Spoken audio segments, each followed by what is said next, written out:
to the Vem's journal. I'm sure you read the caption and you might be wondering why am I so dressed up for cribbing about my life. It's because I needed to feel good about myself, and dressing up, putting on some makeup and stuff like that helps me feel better about everything that is going right but mostly wrong in my life at the moment. This is not the kind of video I expected to film this early on the YouTube channel. And if you are new here, hell, I am new here. I am a mechanical aerospace/automotive engineer. I'm not here as an engineer or a researcher. I'm here as one frustrated ex-employee and trying to figure out life after being laid off from a job that I really loved and loved working on and all of that. So welcome to the messy bits of my life, which I would like to call career crisis. A little in too much crisis right now, but okay.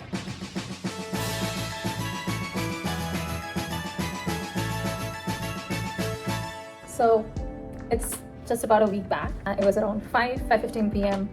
EST. I get a call from an unknown number. I picked up, and very bluntly, in just one go, I was told, your company that I was working with is having redirection in its company strategies, vision, projects, and stuff like that. And the project that I was working on was no longer useful/relevant. So, effective immediately, they terminated the contract. And that is not something you want to listen to few days in after the company had a whole week of shutdown the week before. Hello, what? And it came as such a shock because I did not expect it at all. Like, I was working with this company for almost 2 years. I was working on this incredible team. Like, I absolutely loved working in that team. Everybody was supportive, inclusive, always ready to help. I could get into conversations even within related to work or just life in general, mentorship and all of that. I had all of it. It was one of the best teams that I worked with. Rewind to somewhere towards the end of March, the whole company had decided to dissolve that group and like put quite a few people in different sections. So we are all CAE systems engineers in that role, and we were separated into groups. And you cannot find me a single person in the team that I worked with who would say that my work or the quality of my work was not top notch. This wasn't just about a job ending, even though I really loved the work that I was doing, the projects that I was working on, the people that I had worked with before, and all of those things.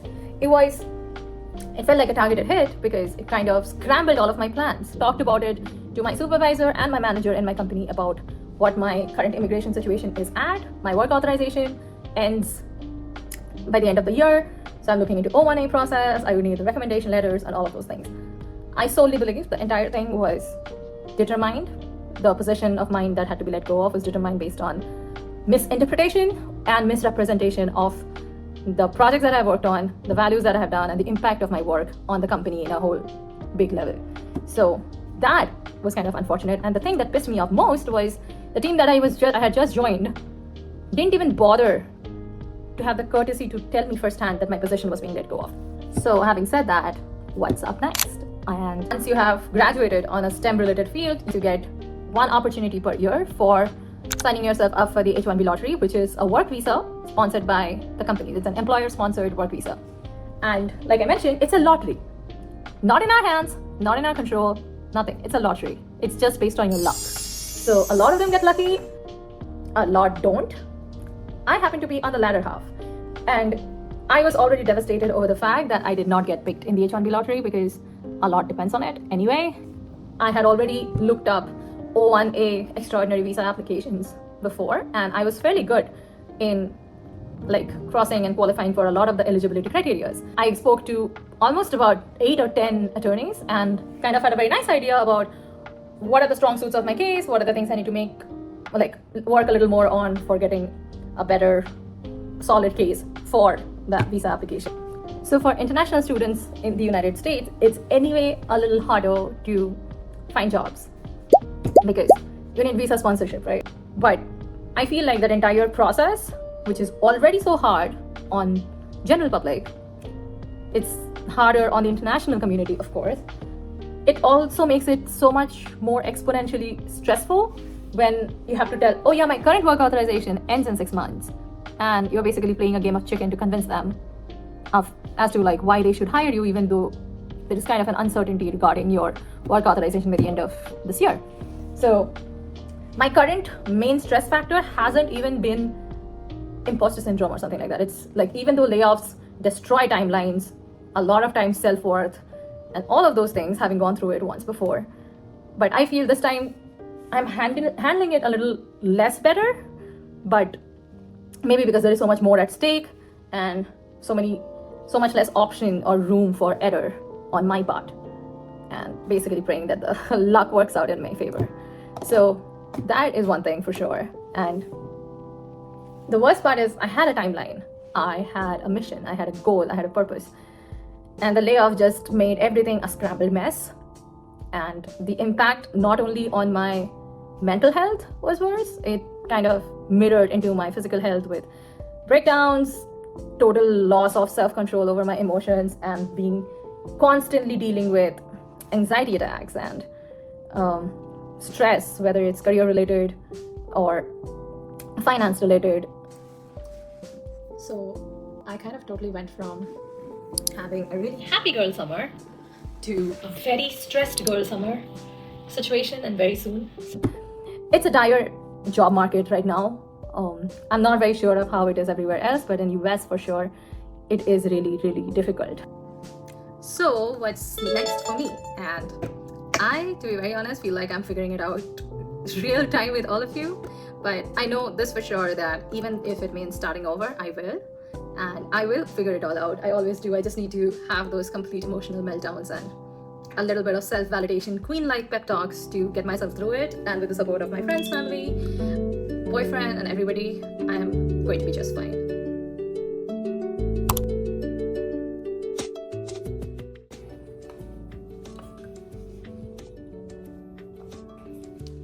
So over the past couple of weeks, I have had enough time to go through those emotional breakdowns, sit through the total juggernaut that my brain is feeling a lot of the times, and understand that the feelings of self-doubt and imposter syndrome, even though I'm the self-validation queen, is coming from a place of fear and uncertainty than reality. So have had quite some time to work or like sit through those feelings by coming up with what is all that planning wise I have been working on. So number one, obviously the most highest priority is I get a job. And I am not only looking for options in the United States, I'm looking for options in the other countries, foreign countries, on the things where there is a good match between my core skill sets, the things that I'm very interested in working on. So obviously there has been a ton of applications that has been going out. So I have almost applied to 75 to 100 jobs a day from then. And this time, one of the things that I did strategically was actually ask for the referrals from the people I know of, and approach them with intention first. Like, why is it that I want to apply for that role, and why I believe I'd be a good fit. So I did progress on that. I was kind of struggling with that particular thing last time around. The second thing is looking up courses. I was anyway planning to get back to school, but for more of an MS MBA dual degree, because I am very interested in the management side for sure. But PhD was something that I have always been very intimidated with, because I generally used to feel like I need to be able to love the project that I'm doing so much to stick with it for so long. So that is something I'm also looking into at the moment. I've had those beautiful journaling moments where I'm doing stream of consciousness writing. I'm practicing all my cute and creative styling and editing skills on the YouTube video edits that you generally see. We are already up 3 videos and up to 36 subscribers. So this is also another time where I'm like, yeah, okay, fine, I have the time. Let's take a positive approach on it for once. And I'm doing that as part of what I'm supposed to do. Like, I select the companies I want to work for and what are the openings they have. I kind of make a Notion list on how to go about those things. If there is anybody I know in those companies that I can ask for referrals, insights on the hiring process, if there are openings that they have not posted but then might be coming up soon, and all of those things. So I'm doing that, and then as I'm doing that, alongside it, I'm doing the YouTube creativity stuff, whether it's just not just on YouTube, but on Instagram, TikTok, all of that. The other thing that I have been really focused on working is my O1A application. 1A is another one, which the only difference is it's like an EB1A green card alternative for H1B work visa.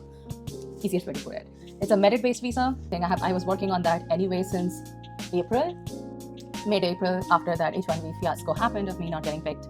I am very surprised but very happy about how I'm progressing on getting the things in the O1 category, eligibility criteria. And I'm also working on my personal research or passion projects, for example, working on battery thermal modeling for CFD applications using machine learning, and similarly doing the same thing for the aerospace applications, writing abstracts that have already been accepted at multiple conferences. And obviously, if you know me personally, you would know I love cafe hopping. It's a thing I have since ages. And I recently checked out so many beautiful cafes and restaurants here in San Diego, and those were beautiful. Like the aesthetics, the vibe, the food was so good. So I have been doing that. Obviously, there is the moments where the spiral of self-doubt and imposter syndrome takes you down the spiral and you cannot control it. I have come to the realization, let it slide you all the way down. You hit that rock bottom. But since you have already gone out of it once, you would know how to get out of it again. So that is my motto. It's okay. If you're feeling overwhelmed, overstimulated, over everything, let the feeling go through with it, and you will be just fine after that. So I know it's much easier said than done, because I'm struggling to practice it when I reach that situation. But yeah, right now, over the last couple of weeks, my brain looks like it's literally scrambled. And then I'm having to like stop and then streamline it in my head for a second. Like, what is it that I need to do? So I have applied jobs. I have gone through a few interviews. But as usual, the interview and the hiring process is painstakingly slow. That's a total unfortunate incident, especially when you're kind of on a time clock situation, but you can't do anything about that. All of those things, it's kind of a lot of things at once, but then I'm working towards it and it will get better. I know for a fact, and it will get better real soon. And yeah, so those are all the things that's up for me. I am up next for me. I mean, yeah, those things, those moments can be really frustrating at times, but then it's about practicing higher emotional intelligence, which sometimes gets really, really hard for me when it comes to my own matter, but I'm working on it. So I'm just documenting it here for the times when I need to look back and look at myself that, yeah, you had gone through the pitfalls and the rock bottoms and you came out stronger, and you will be just fine no matter what life throws at you. So that is something I'm practicing as my motto right now. And I hope if any of you are in a situation similar where you feel a little lost and self-doubt seems to creep in, take it from the most self-validating queen I know of, which is me, that yeah, it's very hard to avoid that, but then when you feel that self-doubt, feel it. But once you are done with that feeling, do not forget to go and pat yourself on the back and uplift yourself, because if we can't be waiting for somebody else to do that for us, because the doubt is getting creeped onto our mind by us, and nobody else can take you out of it no matter how hard they try. It's a very much of a voluntary decision at this point. And yeah, I am taking the time not to rush through this entire process, but because obviously time is not something I'm in control of, but then I am taking it at present with pauses whenever I need it. So whether it is taking a evening walk or spending some time at the terrace or doing a happy dance or a comfort dance for myself, visiting a cute cozy cafe, going for a date, attending a concert, long drives, taking the breeze in by the park, sitting in the car and listen to music at full volume. Yeah, all of that. Experiencing all of it without the constant fear of like, oh my God, what comes next? Because the things that's coming next, I have already had them in progress and they're all working towards it. It doesn't make any sense for me to run towards it while not enjoying the moment I'm currently in. So yeah, carpe diem all the way. One day at a time.